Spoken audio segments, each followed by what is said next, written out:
If you're shopping for a top-shelf Android smartphone this spring, there's no shortage of options. But in the United States, at least, there's no fiercer retail rivalry than that of HTC and Samsung. They play in the same space, they release on the same schedule, and they compete for the same pocket. Yours. Find out which one deserves your dollars in Samsung Galaxy S6 versus HTC One M9. Brought to you by Squarespace.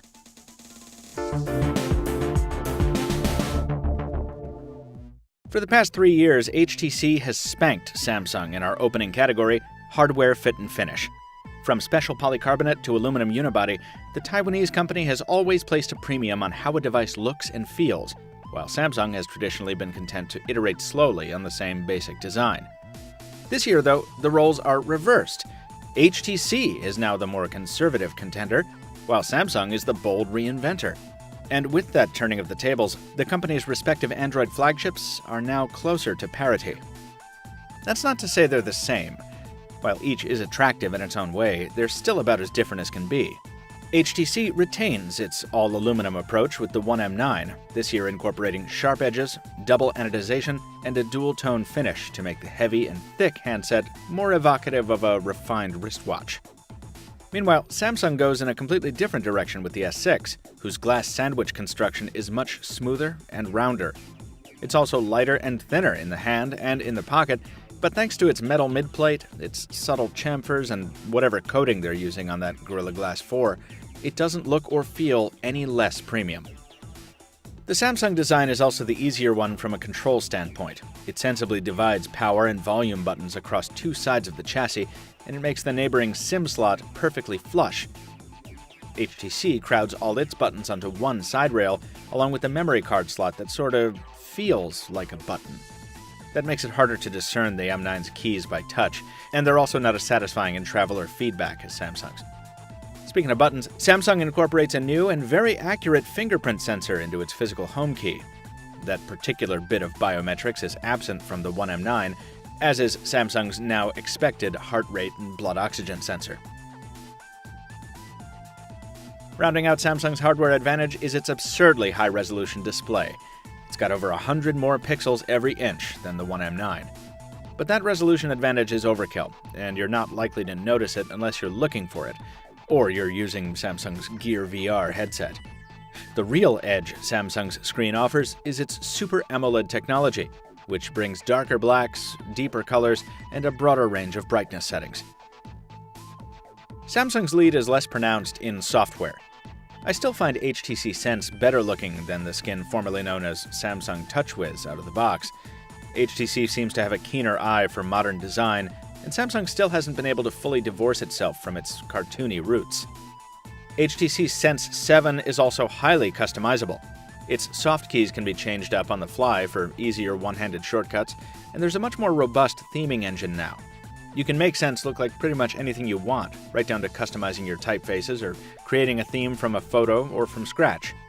Samsung's themes are cool too, but they're essentially untweakable until the company releases the APIs. At the moment, you're limited to just a handful of prefab themes, and you have to pay for most font downloads. Back on the stock stuff, Samsung's Flipboard-powered magazine is slick and more responsive than ever, but it doesn't have the personalization power of HTC Blink Feed, which does a better job integrating social accounts. Still, HTC's lead in software is now much narrower. Samsung's UI is very fast on the S6. Also, it lets you run two apps side by side, something HTC has yet to duplicate. The Samsung camera shortcut is much more reliable than HTC's cumbersome motion-based trigger, just a double-click on the home key, and that too is very fast. System sounds change based on the theme, and they're all much better than the water droplet effects of years past. And the themes themselves, at least the handful available as of now, seem to do a better job of unifying icon packs and accent colors. HTC hasn't won a camera shootout with Samsung in quite a while, and, well, this year is no exception. To begin with, these sensors churn out remarkably similar results outdoors in bright sunlight, with the M9 showing a slight tendency toward warmer or yellower tones. The S6 renders more balanced color and generally brings more contrast. If you can't catch those differences, then try keeping an eye out for changes in brightness. HTC almost always errs on the brighter side, washing out some of the shadow that could make this shot a little more dramatic. In photos with direct sunlight, this leaning toward luminosity sometimes results in blown-out whites on the M9. And the M9 also produces noisier photos on the whole. Note the more visible grain in the blue sky here. And speaking of blue, the Galaxy S6 slightly emphasizes that color in much of its output, while the M9 sometimes straight up dismisses it. In this side-by-side comparison, the Galaxy S6 gets far closer to replicating the actual color of the Cold Harbor water as I remember it. Come back to more neutral colors, and the comparison comes back toward neutral too.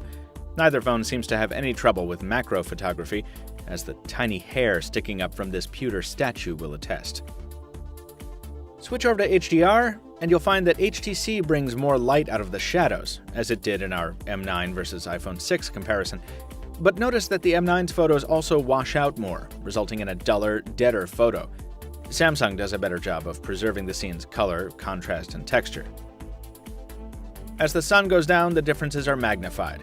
The M9 starts skewing even warmer as the light goes away, and it gets more sensitive on the exposure settings as well. While the S6 can usually find a nice midpoint, the M9 still tends to jump between over and underexposure depending on where you put the focus reticle. Head indoors, and the differences jump off the screen.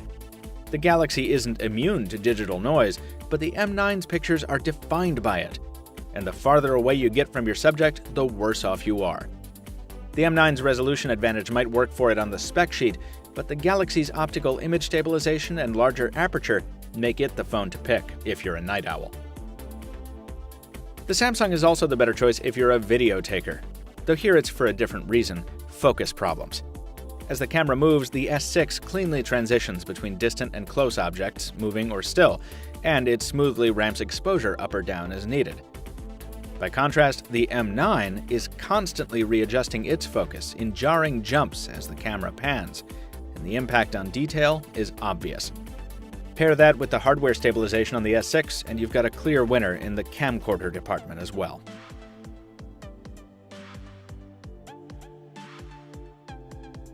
The only place the One M9 really gets a leg up on the S6 is in the ultra-pixel front-facing camera. But even here, the lead isn't as pronounced as it once was. In exchange for that low-light boost, you get a fuzzier shot with a pinkish hue. Hardly ideal. The One M9 is much more notable for its camera software, which is a little clunkier but also many times more fun than Samsung's viewfinder, with the best suite of out-of-box effects and filters we've seen anywhere. The M9 also features a full suite of manual controls and upcoming support for RAW image files, so standing alone, it's not a write-off by any means, especially if most of your photos go through Twitter or Instagram filters anyway. But up against the Galaxy S6, well, I know what camera I'd choose. Much has been made of the difference in processors between these phones, and from a strategic standpoint that makes sense. It's notable that Samsung has opted to go with its own silicon for the entire Galaxy S6 lineup. But for the vast majority of folks more concerned with how the phones function on a day-to-day basis, none of that matters, because they perform almost identically. Each is snappy and responsive, as mentioned earlier, but each may also bog down after a few days of uptime. Lag like this is common to most Android 5 devices, but out of the box, these two do an excellent job of minimizing it. And yes, each heats up with extended use. On phones this slim, no processor is immune to thermal effects. Fortunately, neither one gets hot enough to affect performance in even the most demanding games. Play those games long enough and you'll see battery life crater on each one. Neither phone is an endurance champion, but if I were often stuck away from an outlet, I'd go for the HTC. Its battery is bigger, and in daily use I find it lasts about 20% longer than the S6, even though our European M9 unit is not optimized for US networks, and our T-Mobile S6 is. Then again, the S6 has wireless charging, so if you've invested in wireless chargers for a previous phone, or you've got one of those fancy Starbucks nearby, that's something to consider as well. Finally, how about media consumption? Well, with its micro SD card slot capable of a theoretical 2 terabytes of expanded storage, the M9 does a better job of preserving what used to be a staple of Android phones: extensibility. And whether you're using that storage for video or music, the M9 is the better device to consume it. The front-firing speakers with Dolby Surround make for a more dynamic unplugged experience, and the Boom Sound software enhancements carry that over to the earbuds as well. In the end, though, you're going to have to care an awful lot about that audio superiority, or expandable storage, to pick the M9 over the S6.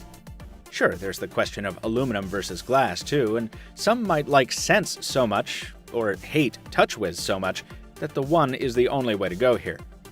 But it seems safe to say those folks will be in the minority.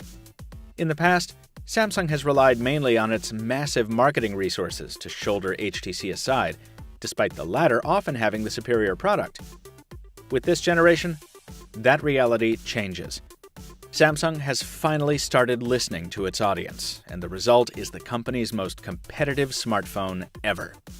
Against HTC's much less significant iteration, the Galaxy S6 probably won't have any trouble stealing the spotlight when it goes on sale on April 10th, and this time, the victory will be mostly deserved. This comparison was brought to you by Squarespace and its new and simple version 7 drag-and-drop UI. Squarespace is the all-in-one solution that makes it fast and easy for you to create a beautiful website, blog, or online store for you and your ideas.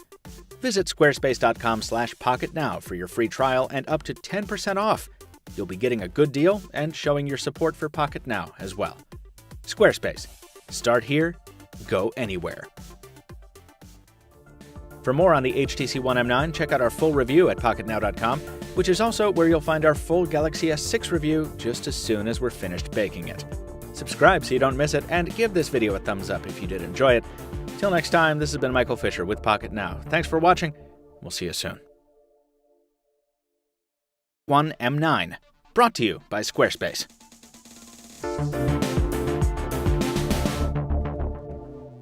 For the past 3 years, HTC has spanked Samsung in our opening category, hardware fit and finish. From special polycarbonate to aluminum unibody, the Taiwanese company has always placed a premium on how a device looks and feels, while Samsung has traditionally been content to iterate slowly on the same basic design. This year, though, the roles are reversed. HTC is now the more conservative contender, while Samsung is the bold reinventor. And with that turning of the tables, the company's respective Android flagships are now closer to parity. That's not to say they're the same. While each is attractive in its own way, they're still about as different as can be, and in the pocket, but thanks to its metal midplate, its subtle chamfers, and whatever coating they're using on that Gorilla Glass 4, it doesn't look or feel any less premium. The Samsung design is also the easier one from a control standpoint. It sensibly divides power and volume buttons across two sides of the chassis, and it makes the neighboring SIM slot perfectly flush. If you're shopping for a top-shelf Android smartphone this spring, there's no shortage of options.